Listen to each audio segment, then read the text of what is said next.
Halo teman-teman, perkenalkan nama saya Bernada Gawi Purba. Di sini saya akan memulai podcast tentang konsep dasar telekomunikasi. Yang pertama, networking and communication trends. Jadi dulunya jaringan itu ialah terpisah antara komputer dan telepon, yang dimana jaringan tersebut menjadi convergence atau digabung. Jaringan digital tunggal yang berbasis internet itu menjadi jaringan yang dinamakan standar internet.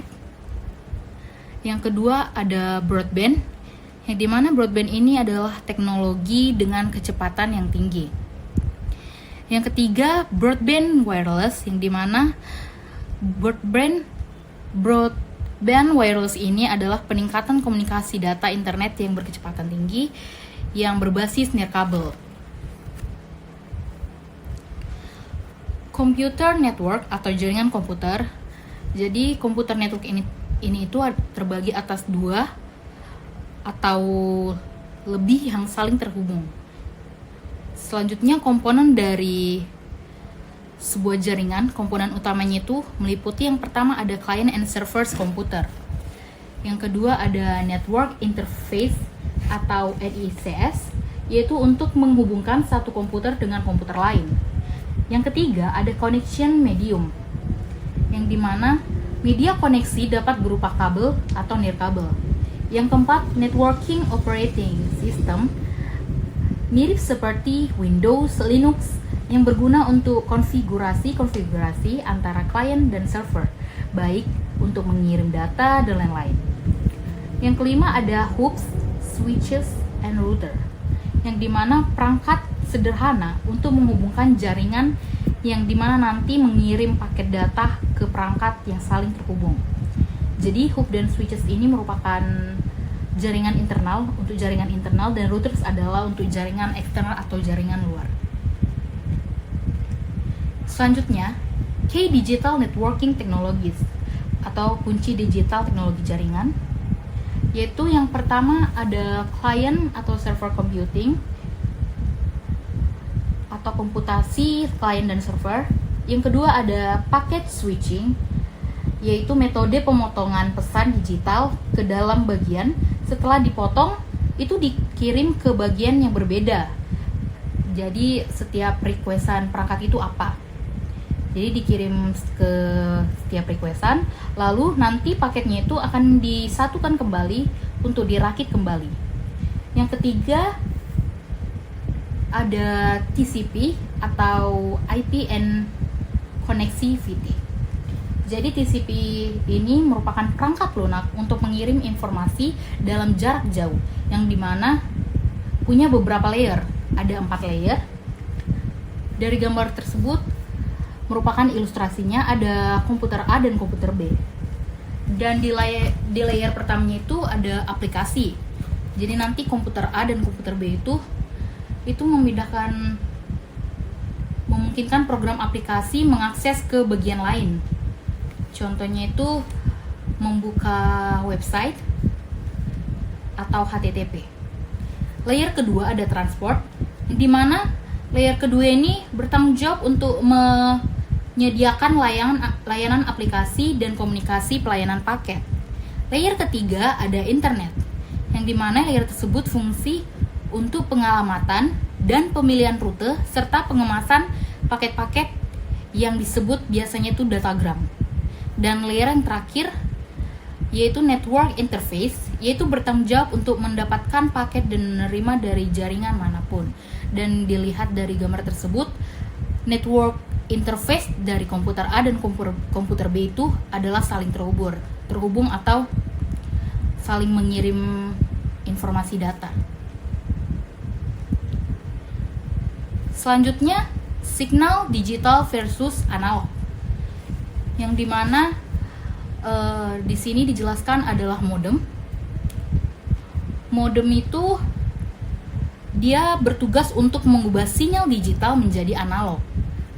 Dan pada ilustrasi tersebut telah dijelaskan bahwasanya pada komputer satu itu telah terhubung ke modem, yang dimana jaringan tersebut adalah jaringan digital, dan dari modem ini itu itu mengirimkan jaringan analog ke modem yang lain, dan modem yang telah dikirimkan jaringan analog mengirimkan jaringan digital ke komputer. Selanjutnya ada types of network atau jenis jaringan. Jenis jaringan terbagi atas 4 jenis. Yang pertama, local area network atau LANS, yang dimana LANS ini mencapai maksimal 500 meter dan biasa digunakan dalam bangunan perkantoran, sekolah, dan sebagainya.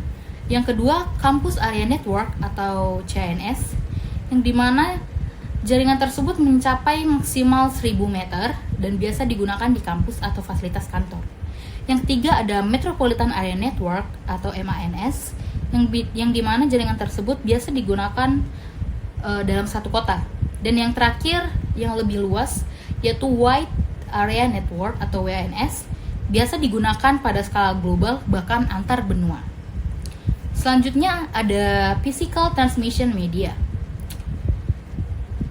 Jadi terbagi atas 4 transmission media fisikalnya. Yang pertama ada Twisted Pair Wire. Bisa dilihat dari gambar yang pertama, kabel putih. Jadi kabel tersebut sangat umum digunakan. Yang kedua ada Coaxial kabel, yaitu kabel yang gambar tengah. Jadi Coaxial kabel ini biasa pada antena TV. Jadi untuk menghubungkan antena TV dengan TV. Yang ketiga, fiber optic kabel, yaitu gambar paling kanan, sebelah kanan yang warna hitam kabelnya, itu berbentuk kabel yang lebih tipis.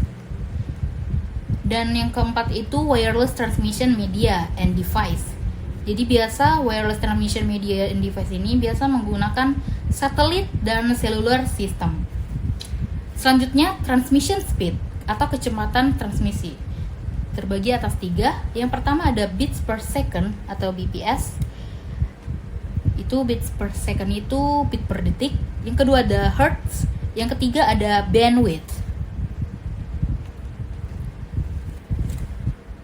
Selanjutnya, Internet Addressing and Architecture. Internet and Addressing Architecture itu adalah berupa IP addresses. Selanjutnya, the Domain Name System atau DNS, yaitu mengkonversi dari IP address menjadi sebuah domain, yang dimana DNS ini memiliki hierarki struktur. Pada gambar tersebut merupakan ilustrasi dari hierarki struktur dari DNS, yang dimana paling puncak atas itu adalah titik atau dot. Jadi titik atau dot ini merupakan internet root domain, yang dimana nanti akan berkembang menjadi 5 top level domainsnya. Ada edu, com, gov, org, dan net, yang dimana pada second level domain itu bakalan berkembang. Com itu menjadi Expedia dan Google, dan gov adalah Congress. Dan untuk third level domains, Google akan berkembang menjadi sales. Jadi kadang kita membuka sebuah website Shopee misalnya, yang dimana kita ketik shopee.com, yang dimana dalam Shopee ini ada beberapa menu ya, ada Shopee Food, SPay Later. Jadi itu merupakan contoh dari DNS tersebut.